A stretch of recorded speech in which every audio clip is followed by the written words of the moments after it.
Dahil napansin nyo kung ba't tahimik ang Metro News sapagkat nakikisa kami sa mga taong sumisigaw ng hustisya sa nangyayari ngayong anomalya sa ating bansa.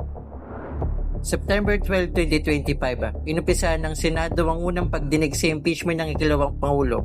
Inalantad ng punong prosecution ng lahat ng mga nilabag ni Vice President Phil Salva sa ating saligang batas. Subalit kusa nang bumaba sa kanyang posisyon ng bise, kung kaya't ang nasabing impeachment hearing ay maaaring hindi na matuloy ang pasya ng Senado, case closed. Payo naman ng Senate President gamitin ng maayos ang Article 7, Section 9. Natapos man itong isang malaking problema sa bansa, ngunit hindi pa natatapos sa mga ilang pinagkalooban ng kapangyarihan na siyang umaabuso o lapas na nga ng umaastang mas mataas pa sa pinuno ng lipunan.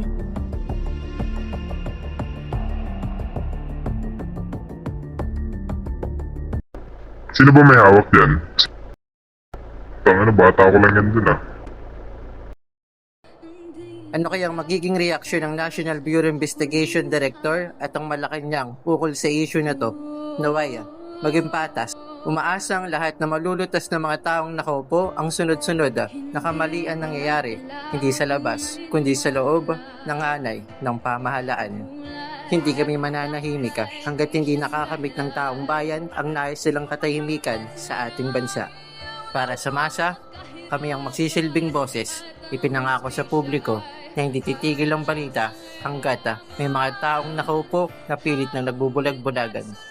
Gab Velasquez, para sa Bayan Muna, Documentary News Report.